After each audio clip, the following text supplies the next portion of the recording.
আমরা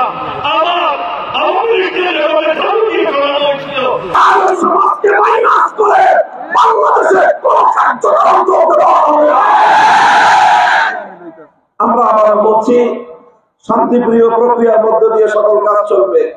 বিশ্ব ইজতেমার যেভাবে মীমাংসা হয়েছে সেভাবে কার্যক্রম চলবে। মাননীয় ধর্ম উপদেষ্টা দেশের বাইরে রয়েছেন, যিনি এই বিষয়টার মূল দায়িত্বশীল, তার অবর্তমানে কোথা বছর নাজমুল করিম মিলে ষড়যন্ত্রের জাল বুনছে। সরকার বিভিন্ন কাজে ব্যস্ত, আর এই সুযোগে এই দুই কুচক্রী এদেশের ইসলাম নিয়ে ছিনিমিনি খেলবে, আর ইসলামকে দাওয়াত এবং তাবলীগের মেহনতকে আমরা তাদের হাতে ইজারা দিয়ে দিব। এতটা বোকার স্বর্গে তারা বসবাস করে বলে আমি মনে করি না। আপনারা হুঁশিয়ার হয়ে যান। প্রশাসনের ঘাটতি হয়ে বসে থেকে যারা ইসলামকে আর সমাজকে আপনাদের ঘায়েল করতে চান, আপনারা আমরা আপনাদের বড় ষড়যন্ত্র হিসেবে বাস্তবায়িত হতে দেব। সংগ্রামী সাথী বন্ধুগণ, আমাদের বক্তব্য খুব বেশি কিছু নয়। আমরা চাই যে সরকারি ভাবে যে উদ্যোগের আশ্বাস আমাদেরকে দেওয়া হয়েছে, আমরা আলেম সমাজের পক্ষ থেকে উদাত্ত আহ্বান জানাই, এইভাবে মোকাবেলায় না গিয়ে, সংঘাতে না জড়িয়ে আসো, আলোচনার মাধ্যমে সমস্যার সমাধান করে কার্যক্রম পরিচালনা করা হবে। ইসলামের যে কোনো কাজ পরিচালনা করতে হলে আলেম সমাজের তত্ত্বাবধান জরুরি, আলেম সমাজের পরামর্শ জরুরি। তাদের তত্ত্বাবধানের বাইরে, তাদের পরামর্শের বাইরে ইসলাম ধর্মীয় কোনো কাজ সুচারুরূপে চলতে পারে না। মুরব্বিদের পক্ষ থেকে যে নির্দেশনা দেওয়া হয়েছে, আমরা টঙ্গীর মাঠে অবস্থান নিলাম। যদি আমাদেরকে ইজতেমার জন্য যে তারিখ ঘোষণা করা হয়েছে সরকারিভাবে, এই তারিখের পূর্বে যদি কেউ আমাদের শান্তিপূর্ণ অবস্থানে এসে কোন ধরনের আঘাত সৃষ্টি করতে চায়, উদ্ভূত পরিস্থিতির জন্য থাকবে। আমরা রক্ত দিয়েছি, আবার রক্ত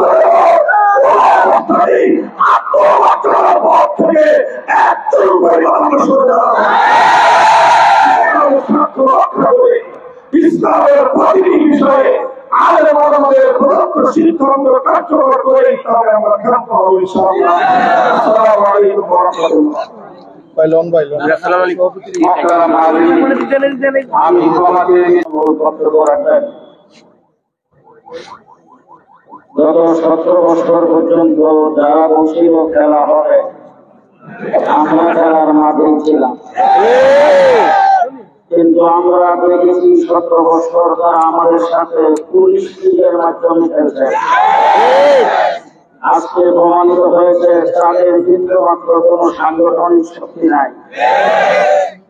এই প্রমাণিত শক্তি গত জুলাই আগস্টের আন্দোলনে, গত 5ই আগস্ট এই দেশ থেকে তারা পলায়ন করেছেন, কিন্তু তাদের কিছু দূষণ বিভিন্ন জায়গায় ঘাপটি মেরে বসে আছে।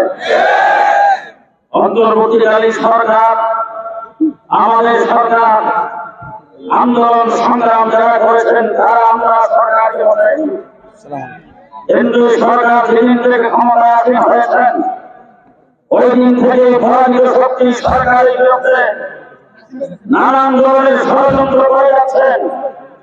কিন্তু আমরা সকল ষড়যন্ত্র রক্ষা করে এই সরকারকে সহযোগিতা করে আসছি। সংখ্যালঘুদেরকে নিয়ে এই দেশে গোলাবানিকে মা স্বীকার করতে চেয়েছেন। দেশের কোন সংখ্যালঘুর গায়ে আঘাত লাগতে দেয় নাই। আমরা এই সংখ্যালঘুদের স্থাপন এবং তাদের মধ্যে মারা দিচ্ছি। প্রত্যেকটা বিষয়ে আমরা মোকাবেলা করে আসছি, এই সরকারকে সহযোগিতা করে যাচ্ছি।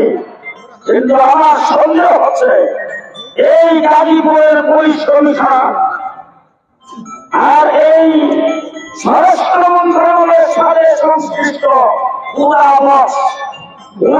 পরাজিত শক্তির দূষণ, তারা ভাবছে এই সরকারকে একটি ভোট পরিষ্কার ফেলবে। সরকার এবং প্রশাসন যাতে শান্তি শৃঙ্খলার সাথে দেশ পরিচালনা করতে না পারে, এই ধরনের কোন সুযোগ তারা খুঁজতেছে।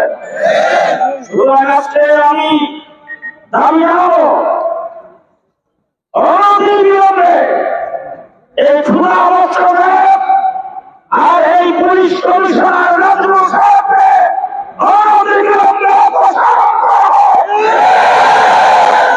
আমরা বারবার বৈঠক করেছি প্রশাসনের সাথে, স্বরাষ্ট্র মন্ত্রণালয়ের দায়িত্বে স্বরাষ্ট্র উপদেষ্টা আল্লাহর সাথে আমাদের বৈঠক, সেখানে আমাদের ধর্ম উপদেষ্টা ছিলেন, সমস্ত বাহিনীর প্রধানরা ছিলেন, পুলিশ প্রধান ছিলেন, বিভিন্ন গোয়েন্দা বাহিনীর প্রধান ছিলেন। তাদের সকলের সম্মিলিত অবস্থায় আমাদের সঙ্গে এমন ভাবে কথা বলেছেন স্বরাষ্ট্র উপদেষ্টা, আমাদের অনুরোধ করেছেন যে অবস্থায় আপনারা ছিলেন সে অবস্থায় থাকেন। এবং আমাদের যিনি ধর্ম উপদেষ্টা বলছেন, হুজুর বিষয়ে আপনারা দেখেন আপনার দায়িত্ব, উনাকে দায়িত্ব দিয়েছেন, ওনারা সেইভাবে বলেছেন আমরা সেইভাবে আসি। তাবলীগের মুরব্বীরা এখানে আছেন, আপনারা জানেন 31 এবং 1-2 ফেব্রুয়ারি আমাদের পক্ষ থেকে কিন্তু ডেট ছিল না। এই ডেট স্বরাষ্ট্র উপদেষ্টা এবং ধর্ম উপদেষ্টা ওনারা পরামর্শ করে করেছেন, আমাদেরকে বলছেন আমরা সেই ডেট নিয়ে নিয়েছি। আপনারা জানেন বাংলাদেশের কওমি মাদ্রাসাগুলোর পরীক্ষা ফেব্রুয়ারি 2 তারিখ থেকে যে ভাগ থেকে ঘোষণা করা হয়েছে। আমরা তাবলীগের সাথে প্রশাসন যদি কোনো প্রকার না করেন, সরকার যদি কোনো না করেন, এই জন্য আমরা ওনাদের মুসিবত তারিখ মেনে নিয়ে আমাদের পরীক্ষা আমরা পিছিয়ে দিচ্ছি প্রশাসন সরকারকে সহযোগিতা করার জন্য। কিন্তু আজকে আবার মাঠে কেন আসতে হলো এই পুরা বক্ত সাহেব আর মেরামতি সাহেবের জন্য। সুতরাং তাদেরকে প্রশাসনের কোনো দায়িত্ব রাখা যাবে না।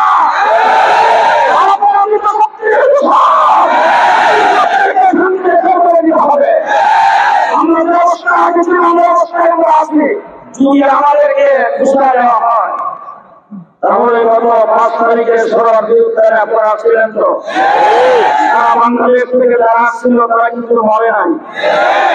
আজকে আমরা বঙ্গের মাঠে এখানে কোনো জানান দেওয়ার জন্য এসেছি।